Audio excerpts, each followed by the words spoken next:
Chapati, plain rice, நான் இது எல்லாத்துக்குமே செட் ஆகிற மாதிரி க்ரீமியாக பன்னீர் கிரேவி எப்படி பண்ணுறதுன்னு பார்க்கலாம்.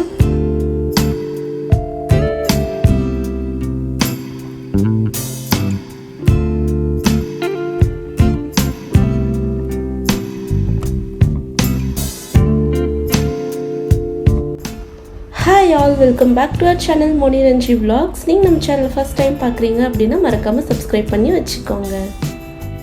கிரேவி பண்ணுறதுக்கு நான் 5 தக்காளி, அதுக்கப்புறம் 2 வெங்காயம் இந்த மாதிரி ரஃபாக சாப் பண்ணி எடுத்துக்கலாம்.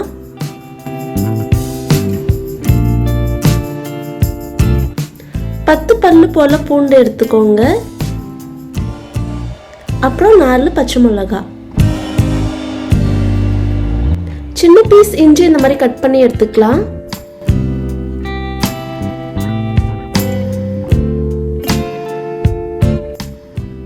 ஒரு மீடியம் சைஸ் வெங்காயம் இந்த மாதிரி ஃபைனாக சாப் பண்ணி எடுத்துக்கலாம்.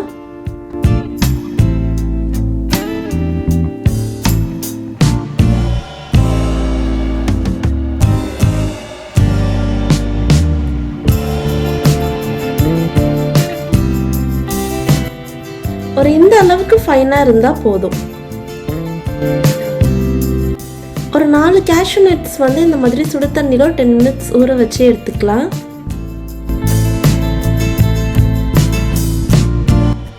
இப்போ ஒரு கடாயில் கொஞ்சமாக குக்கிங் ஆயில் சேர்த்துக்கலாம். நான் 2 டேபிள் ஸ்பூன் அளவுக்கு சேர்த்துருக்கேன். எண்ணெய் சூடானதும் நம்ம வெட்டி வச்சுருக்கிற வெங்காயம், தக்காளி, பச்சை மிளகாய், அப்புறம் பூண்டு, இஞ்சி எல்லாமே இது கூட சேர்த்துட்டு நம்ம அதை வதக்கி எடுத்துக்கலாம்.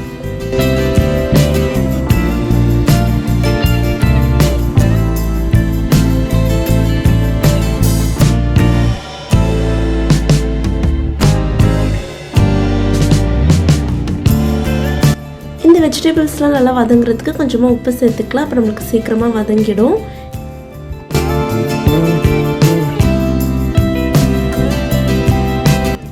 இப்போ இது கூட நம்ம ஊற வச்சிருக்கிற முந்திரி இது கூட சேர்த்துட்டு அதையும் வதக்கி விடுங்க. இப்போ இது வதங்கினதும் மிக்சர் ஜாருக்கு மாற்றிட்டு இதை ஃபைனாக அரைச்சி எடுத்துக்கலாம்.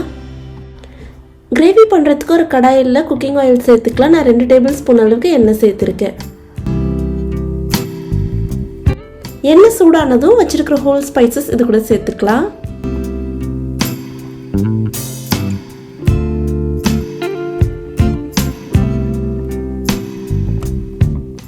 இதெல்லாம் ஃப்ரை ஆனதும் 1 டேபிள் ஸ்பூன் அளவுக்கு சோம்பு, நம்ம ஃபைனாக சாப் பண்ணி எடுத்துருக்கிற வெங்காயம் இது கூட சேர்த்துட்டு நல்லா மிக்ஸ் பண்ணி விடுங்க.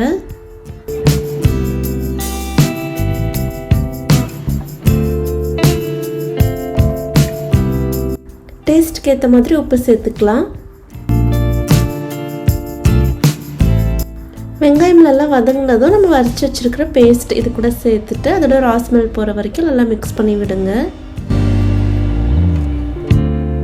இப்போ நம்ம மசாலா ஆட் பண்ணலாம். 1 டேபிள் ஸ்பூன் அளவுக்கு டர்மரிக் பவுடர், 2 டேபிள் ஸ்பூன் அளவுக்கு குழம்பு மிளகாத்தூள், 1 டேபிள் ஸ்பூன் அளவுக்கு சில்லி பவுடர் இது கூட சேர்த்துட்டு நல்லா மிக்ஸ் பண்ணி விடுங்க.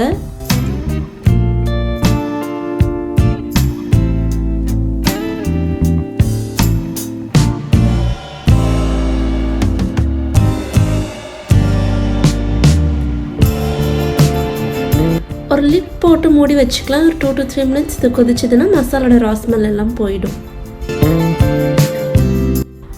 இப்போ நம்ம கிரேவியில் போடுறதுக்கு பன்னீர் கியூப்ஸை கட் பண்ணி எடுத்துக்கலாம்.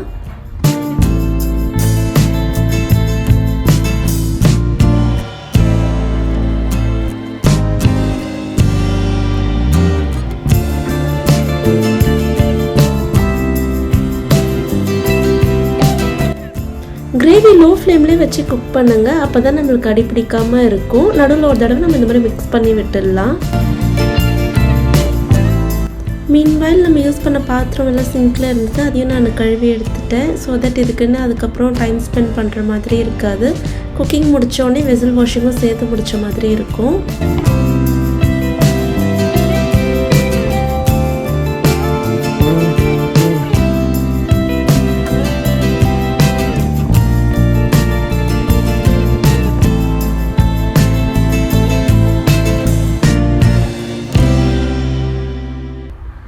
இப்போ நம்ம கட் பண்ணி வச்சுருக்க பன்னீர் க்யூப்ஸை இது கூட சேர்த்துக்கலாம். சேர்த்துட்டு லைட்டாக மிக்ஸ் பண்ணி விடுங்க. ஏன்னா இது ரொம்ப சாஃப்டாக இருக்கிறதுனால நம்மளுக்கு உடஞ்சி போயிடும். அதுக்கு தான் பன்னீர் போட்டுட்டு ஒரு 2 to 3 minutes ஸ்லோ ஃப்ளேம்லேயே வச்சு குக் பண்ணிவிட்டு ஸ்டவ் ஆஃப் பண்ணிடலாம். அப்புறம் நம்மளுக்கு பன்னீர் கிரேவி சூப்பராக சர்வ் பண்ண ரெடி ஆகிடும்.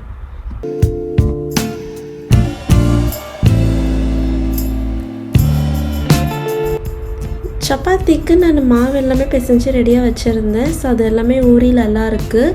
இப்போ இது சப்பாத்தி ஷீட்ஸாக உருட்டி எடுத்துக்கலாம்.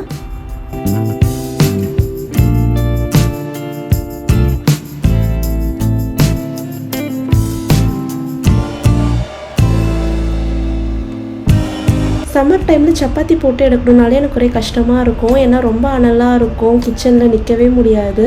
ஆனால் இதுவே இட்லின்னா பரவாயில்ல, நம்ம ஊற்றி வச்சுட்டு வந்துடலாம்.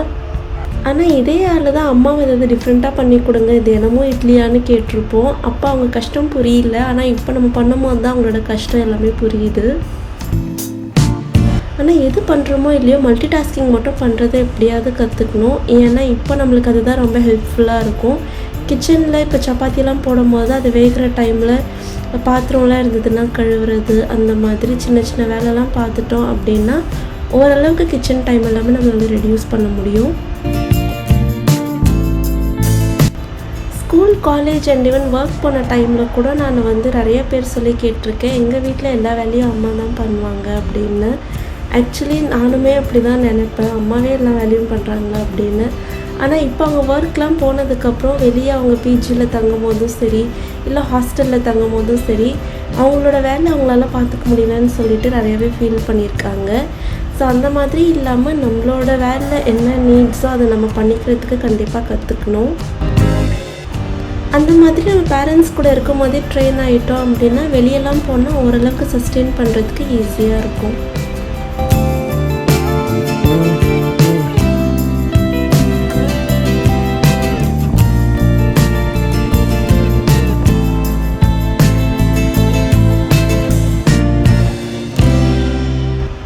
சப்பாத்திஸ் எல்லாமே சுட்டு எடுத்ததுக்கப்புறம் நம்ம ரெடி பண்ண கிரேவி கூட நம்ம சூப்பராக சர்வ் பண்ணிக்கலாம்.